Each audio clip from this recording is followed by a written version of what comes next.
Have you ever wondered why those closest to you seem to turn against you? Why the very people who should love you unconditionally become the ones who wound you most?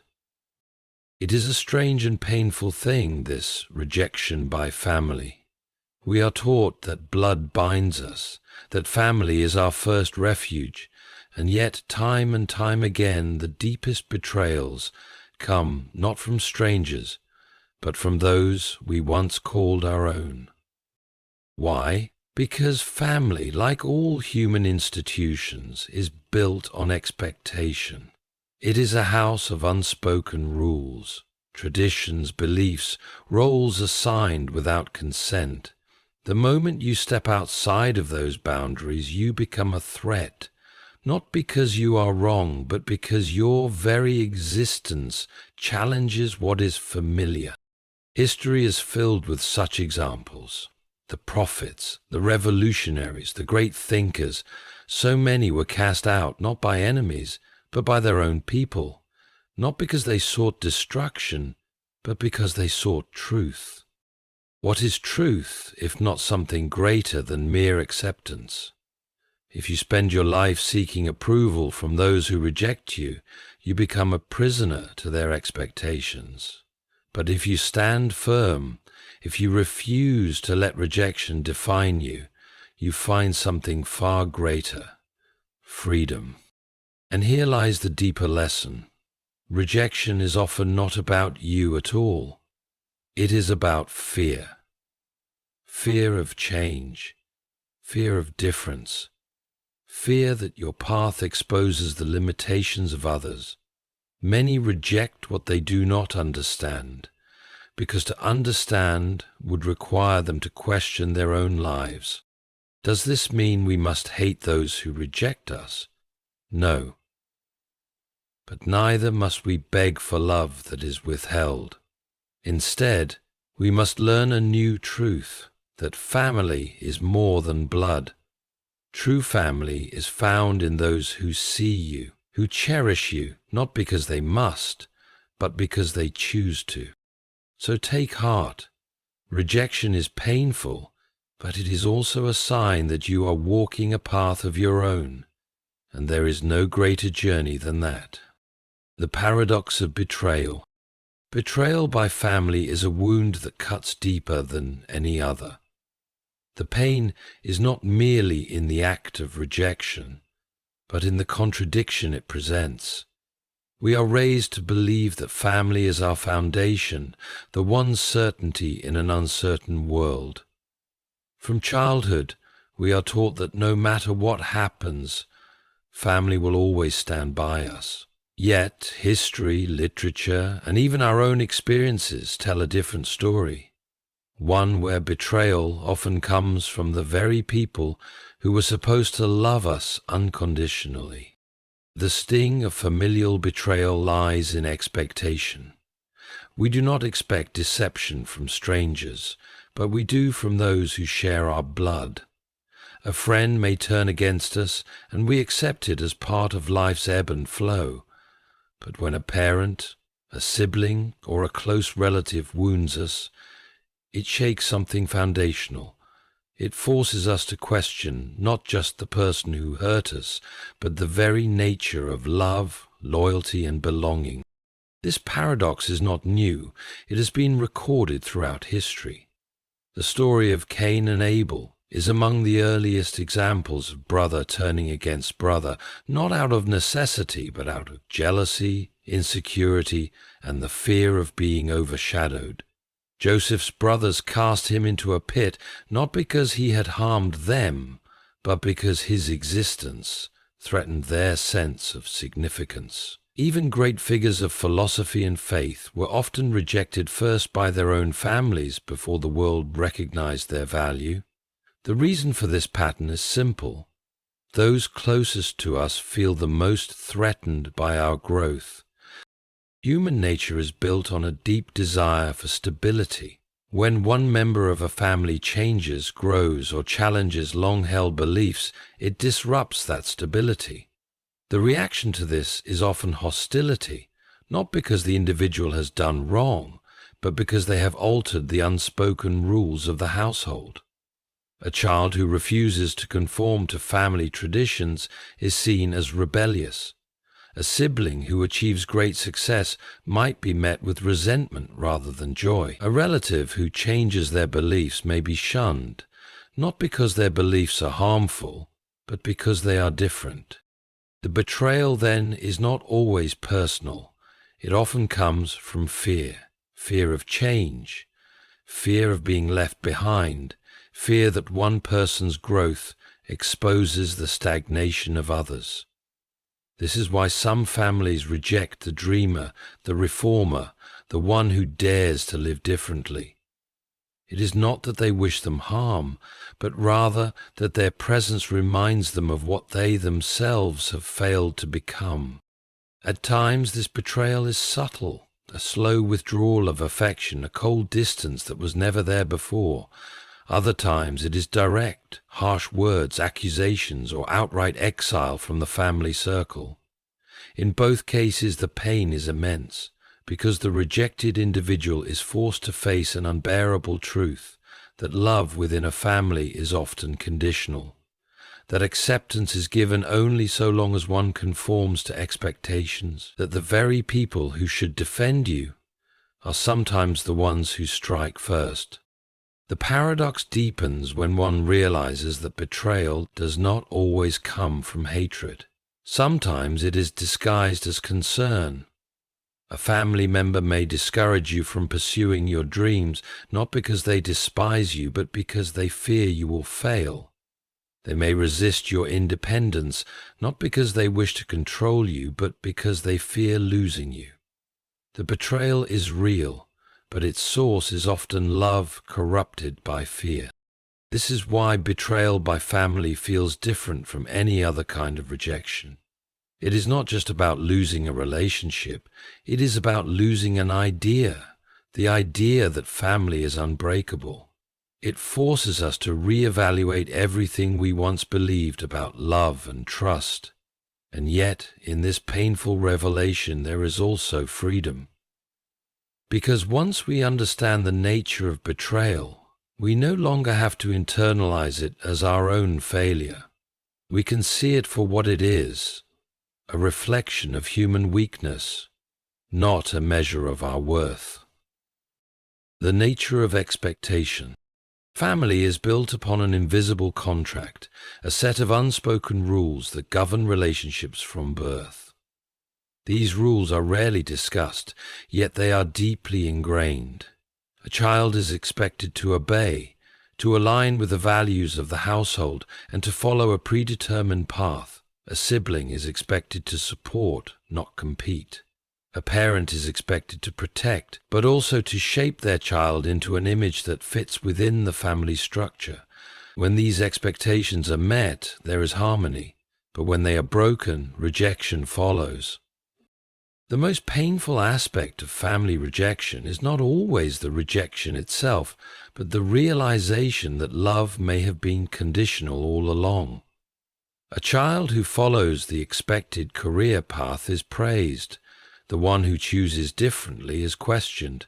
A son who adheres to family traditions is honored. The one who challenges them is seen as rebellious. A daughter who remains within the family's social circle is cherished. The one who steps beyond it is viewed as distant, even ungrateful. It is not that love disappears, but that it becomes something that must be earned rather than freely given. Expectation is both a foundation and a trap.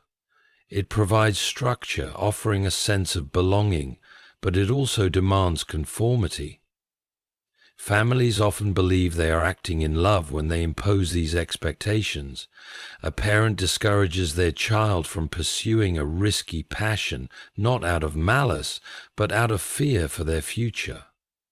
A sibling criticizes the other's choices not necessarily out of envy, but because those choices make them uncomfortable, forcing them to question their own. Even extended family members who distance themselves may do so because they feel betrayed, not by an action, but by the mere existence of a different path. The weight of these expectations can be suffocating.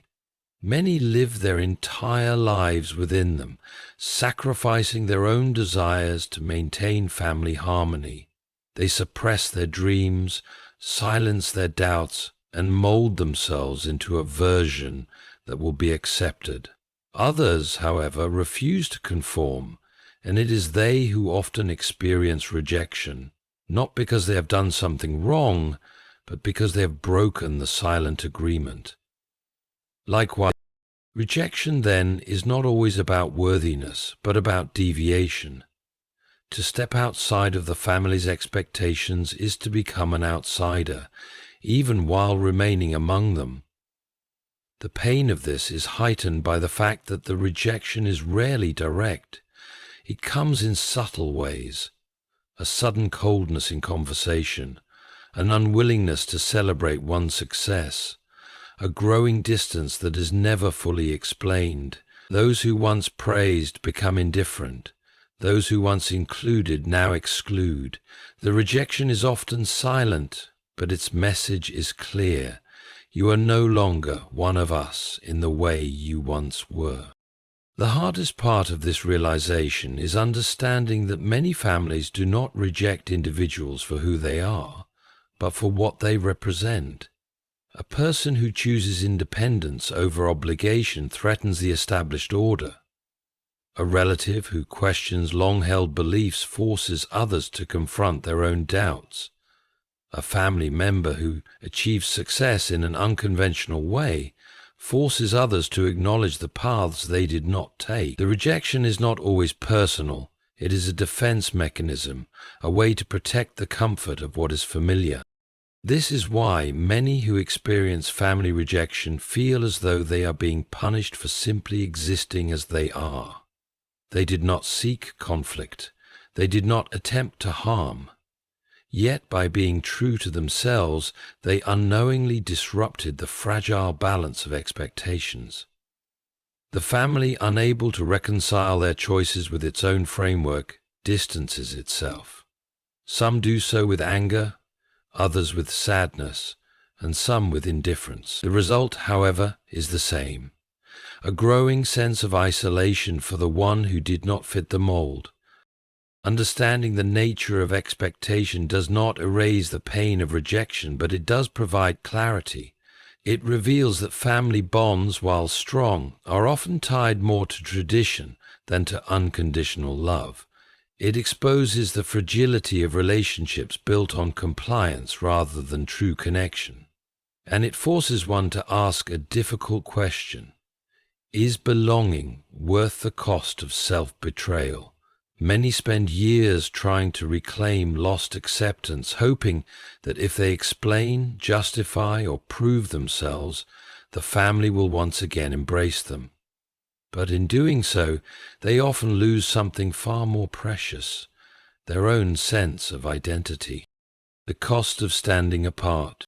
To stand apart from one's family is to step into a lonely space where love and belonging are no longer guaranteed.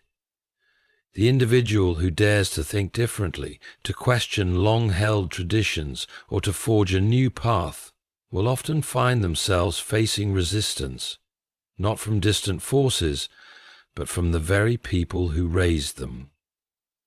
Family rejection is not always loud.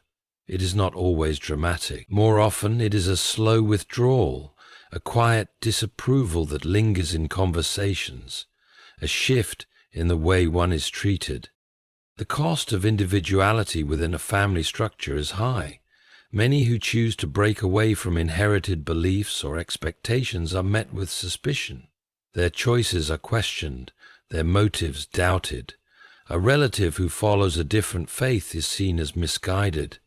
A child who refuses to enter the family business is labeled as ungrateful. A sibling who distances themselves from toxic dynamics is accused of being selfish.